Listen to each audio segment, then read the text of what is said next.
UtechSmart. I haven't heard of UtechSmart until I checked out the Venus MMO gaming mouse. I'm not a qualified MMO gamer, but I am somewhat qualified to take a look at a mouse. Now, here we have something that you can find on several different websites. I believe it's on Amazon and also Newegg. And this is an MMO gaming mouse, and right off the bat, let's go ahead and just get it out there. It's really similar to the Logitech G600. It's more similar to the Logitech G600 than it is to the Razer Naga. And I actually think I might prefer this to the Naga, but we'll talk about this in comparison to the G600 in just a minute. I'm even going to tell you guys what Pistol thought about this in comparison to the G600. But before we do that, let's just cover the basics, shall we? There's a lot of LEDs on this, and you can change the LEDs to just about any color you want. There's LEDs in the front, like headlights. It's borderline ridiculous how many LEDs you have on this, but luckily off is an option. So if you're someone who doesn't need any LEDs and you just want a lot of buttons, you can do that. Now, as far as the components used, it does have a nice feel to it. There's like a rubberized coating on this. It's not quite as nice as the hydrophobic coating on the G600. And also, there's this one interesting design here, this piece of plastic that goes right through the middle. And a lot of people are going to feel that on their hands. They're going to feel the different grooves there, and there's more grooves, I guess, to get grime and dirt in them when compared to a solid-bodied mouse.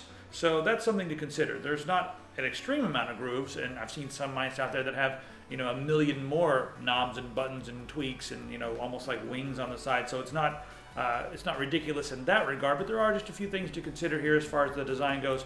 After a little while, the middle part of the mouse here doesn't really feel like much, but it is something that's a bit different than a fully smooth unibody mouse. Now, the sensor in this is the Avago ADNS 9800, and it's capable of 16,400 CPI, or DPI if you want to say DPI, whatever, they're the same thing.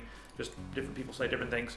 Anyway, 16,400, that's complete overkill. It's almost like, I feel like that's more of a marketing thing at this point, because I don't think anybody's going to use that, and if you are using it, I want to know how you can freaking control your mouse, because that's ridiculous. I think most people are going to be using somewhere in the range of 3,000 to possibly 5,000, 6,000 on the high end, or even lower. I know a lot of people use anywhere from 800 to 1,800. So just because the sensor can do it doesn't mean you should do it. But this one can do it, and I'm not even sure if they intend for you to do it.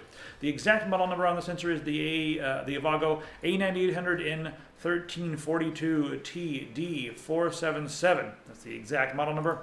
Also, when I first started clicking around on this, I was like, I'm not sure what switches these are, but those sound a lot like Avagos. They sound a lot like Omron switches. So if you take it apart, you'll notice that there are two Omron switches right under the right and left click. So yes, indeed, the durable standard Omron switches that we see in just about everything. We have 19 buttons in total on this, and so I'll go ahead and count them out. We have a slew of buttons here on the side, and they're all shaped, so that you can feel what they are. Now, this is almost identical to the Logitech G600 mouse. The only difference is this one has a little lip rest here for your thumb, and that can be somewhat comfortable. However, it's a bit thick, so if you have a fat thumb and you're trying to hit a bottom button, that could be an issue. Also, these require more pressure to depress these when compared to the G600. So there is a possibility that while you're pressing these, you're going to end up sliding your mouse a little bit to the side. So keep that in mind. I do like the fact that they are all slightly different in size and shape, so that you can reach down and feel which button it is. So you have button number 1 through 12 all over here, and you can map those to whatever, and you can even program macros in the software, but we're not going to cover the software in this video. Then we have up here, it's called the power button, I think an action button type thing. It's just an extra little click beside your first click there. I actually kind of like these little buttons, but sometimes people complain that they get in the way. I think they're kind of cool for an extra attack or whatever. Then you have your scroll wheel here. It's got a nice smooth scroll. It does glow. It's got a rubberized, or actually a bit of rubber on it, and it does depress to make another click. Over here is your secondary click, and then we have a rest here for your ring finger. So you have a ring finger rest there, but that is not a button. Logitech G600 has a button there. This one, there's a button on the other side. So different things for different people, man. Let's talk about the cord, and then we'll look at the bottom. Now, the cord is 1.8 meters or 6 feet long. It's a braided cord. It's got a bit of weight to it, and there's also a hook and loop strap here in the middle to so you can strap it up or whatever. Comes right out of the middle of the mouse. Then on the bottom here we have the polytetherafluoroethylene feet. In the center there is where your Avago switch is. And then we have one more button on the bottom. That is your settings switch. That'll allow you to change between 5 different profiles. So there's 5 profiles. You can program them in the software, and then you keep them here, so if you go somewhere else, you can just change between the profiles and not have to worry about the software. And then right here on the bottom, the last thing you'll notice is a little area. You can open this up and install some weights, and there are 8 different weights. They're 2.4 grams each, totaling 19.2 grams, so you can really customize the weight of the mouse. Now, the weight of the cable is something to consider.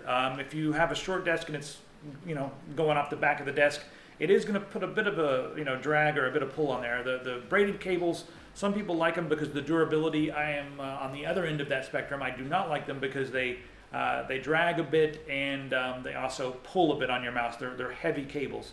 So I kind of would like to see every mouse manufacturer move to a very strong, like rubber cable or some kind of other fancy cable that is almost just as strong as this, if not stronger, and a lot more lightweight. However, for those of you who love the braided cables, well, there's one right freaking here.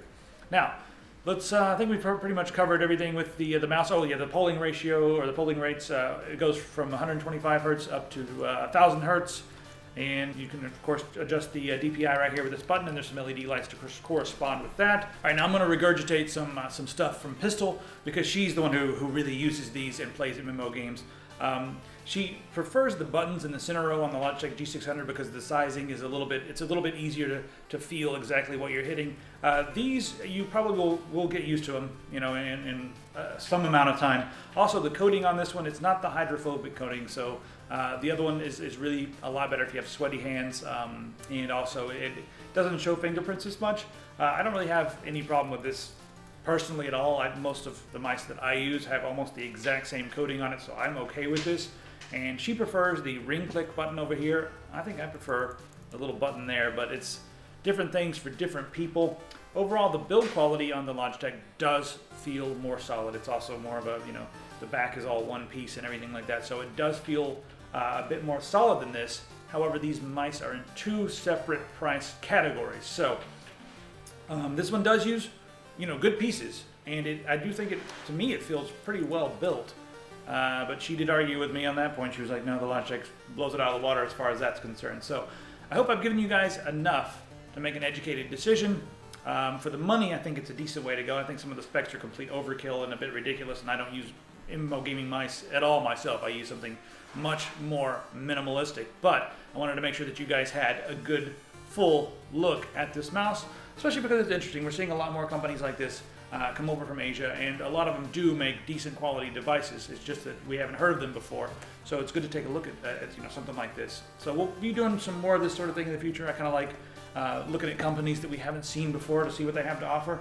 And this is a decent. I don't want to say this is a clone of the G600, but it's pretty damn close, and it has a few different ideas. So it's decent in that regard, and the rest is up to you.